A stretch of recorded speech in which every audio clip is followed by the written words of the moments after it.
우리를 향해 먼저 당신의 사랑과 긍휼과 자비를 베푸사 변하지 않는 우리 존재를 당신의 거룩한 사람으로 만들어 가시는 아버지 하나님, 오늘도 다양한 삶의 자리에 서 있는 우리의 존재가 거룩한 말씀에 연결되어 우리의 삶을 돌아보며 나라는 인생을 다시금 바라보며 새로운 존재로 오늘도 살아가기를 갈망하는 마음으로 말씀 앞에 섭니다.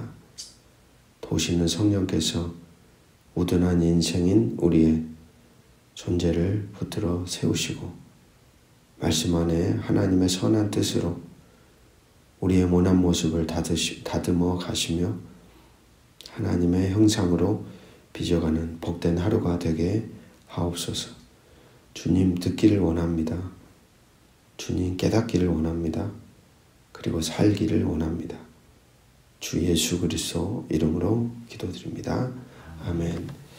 오늘 우리에게 주시는 기록된 하나님 말씀 사도행전 18장 1절에서 11절 말씀입니다. 아덴 사역 이후 바울은 고린도에 도착합니다. 15절을 보면 바울을 인도하는 사람들이 그를 데리고 아덴까지 이르러 그에게서 실라와 디모데를 17장 15절요. 17장 15절을 보면 바울을 인도하는 사람들이 그를 데리고 아덴까지 이르러 그에게서 실라와 디모데를 자기에게로 속히 오게 하라는 명령을 받고 떠나니라. 바울은 어떻게 보면 참 외롭고 홀로선 자였죠. 그렇게 실라 디모데가 속히 자신에게 오기를 바울은 원했습니다. 놀랍게도 오게 된 고린도, 이곳은 아가야 지방의 수도이며 총독이 거주하던 도시인데 이곳에서 바울은 아굴라 그리고 브리스길라 부부를 만나게 됩니다. 18장 2절을 보시면 아굴라라 하는 본도에서 난 유대인 한 사람을 만나니 글라우디오가 모든 유대인을 명하여 로마에서 떠나라 한 고로 그가 그 안에 브리스길라와 함께 이달리아로부터 새로운지라. 바울이 그들에게 가매. 여기서 나오는 글라우디오가 주후 49년에 유대인 로마 추방령을 내립니다. 그러니까 수도 로마에 그리스도인들이 존재했다는 것을 알려주는 최초의 증언입니다. 당시 로마에 거주하고 있던 유대인의 수는 4만에서 5만 명으로 추정하는데 모두가 추방당한 것인지 소동에 참여한 이들만 추방한 것인지는 확실하지는 않습니다. 하지만 그 당시에 있었던 유대인들, 그 안에는 예수님을 믿는 유대인들도 있었을 것이고 그리고 믿지 않는 자들도 있었겠죠. 그 모든 사람들이 추방당했구나라는 사실을 알게 해주는 증인들이 바로 오늘 본문에 나오는 브리스길라, 아굴라라고 말할 수 있습니다. 유대인들은 자녀 교육과 함께 특정 직업을 훈련시키는 것을 아버지의 의무라고 여겼다고 합니다. 그렇게 본다면 사도 바울의 집안의 가업이 아무래도 장막, 천막업이지 않았을까 생각할 수 있습니다. 참 놀라운 연결점은 오늘 만난 브리스길라 아굴라가 일했던 직업이 바울의 직업과 같았다는 점입니다. 그 대목에서 하나님의 섭리와 인도를 느끼게 됩니다. 하나님이 바울을 위로하시고자 사람들을 붙여주신 것이 아니었을까. 홀로 걸어가는 바울의 길을 위로해 주신 것입니다. 오늘 본문에서도 바울은 여전히 변함없이 실라와 디모데가 마게도니아로부터 오고 난 뒤에 오직 말씀을 전하는 일에만 매진합니다. 그랬을 때 18장 6절 말씀입니다. 그들이 대적하여 비방하거늘 바울이 옷을 털면서 이르되 너희 피가 너희 머리로 돌아갈 것이요 나는 깨끗하니라 이후에는 이방인에게로 가리라 하고.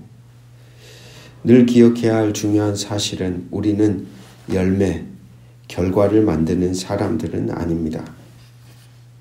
바울처럼 우리는 그저 전하는 자들, 전달하는 자들, 그리고 하나님 나라 복음을 듣게 해주는 사람들입니다.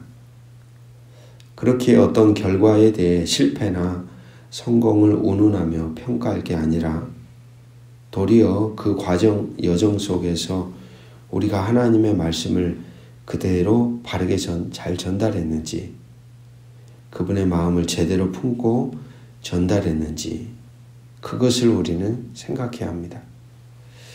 그 결과에 대해서는 하나님께 맡겨야 한다는 사실이죠.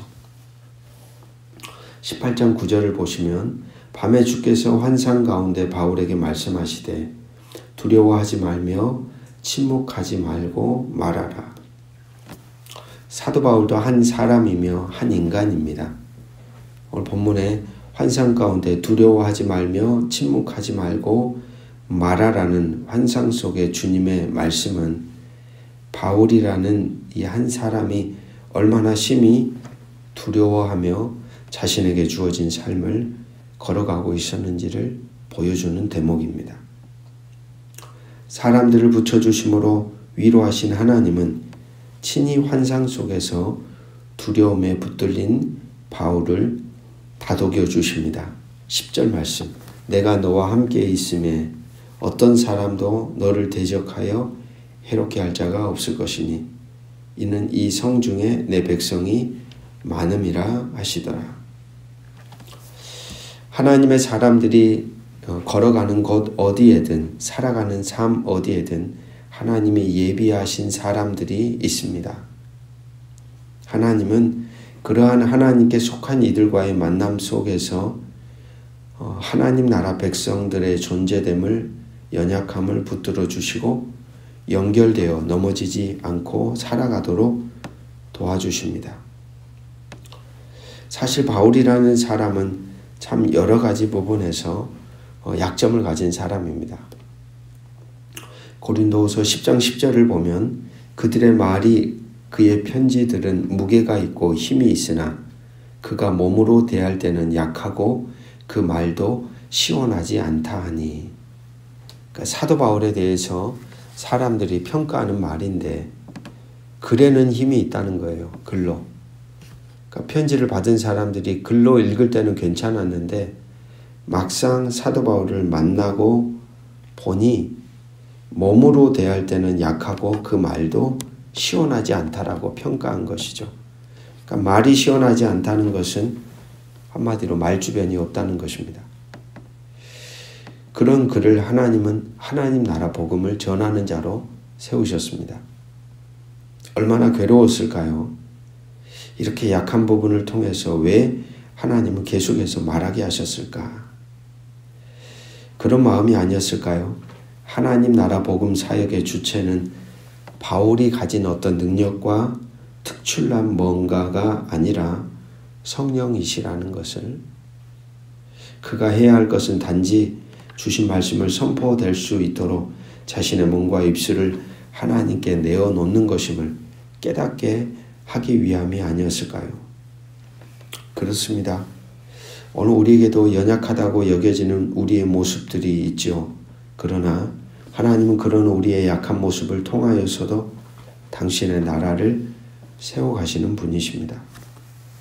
그런 맥락에서 바울은 자신의 몸과 입술을 하나님의 역사가 이루어지도록 모두 내어드렸습니다. 그렇습니다. 하나님께는 능력 있는 자가 중요한 게 아니라 하나님께 순종하는 자, 헌신하는 자, 그리고 하나님 나라와 하나님의 뜻이 임하기를 간절히 원하는 자가, 그런 자들을 통해 하나님은 하나님의 나라를 이루어가는다는 사실을 오늘 우리는 기억해야겠습니다.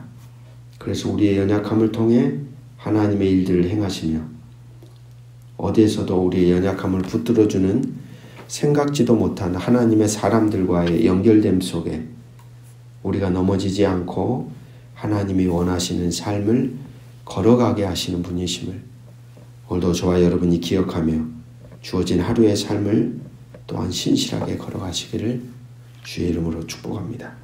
기도하겠습니다. 우리는 홀로 하나님이 부르신 삶에 서 있는 이들이 아닙니다. 우리 곁에는 하나님이 예비하신 이들이 존재합니다. 그들을 통해 하나님은 우리를 붙들어 주시고 위로하시고 다독이시며 묵묵히 당신 나라의 동역자로 걸어가게 하십니다. 오늘도 우리 곁에 그러한 만남을 가지게 하시고 위로를 얻게 하시고 격려하게 하시고 서로 연결되어 하나님이 우리에게 깨닫게 하신 일들을 사도 바울이 걸어갔던 삶의 흔적처럼 우리도 연결되어 감당하며 바르게 걸어가게 도와주옵소서. 우리의 연약함에 주눅들 것이 아닙니다. 하나님은 온전히 우리의 몸과 존재 전부를 당신의 것으로 쓰여지기를 원하십니다. 그런 우리의 드림을 통해 하나님의 나라가 또한 우리의 일상과 삶의 자리, 관계 안에서 세워져 가기를 주 예수 그리스도 이름으로 간절히 기도드립니다. 아멘.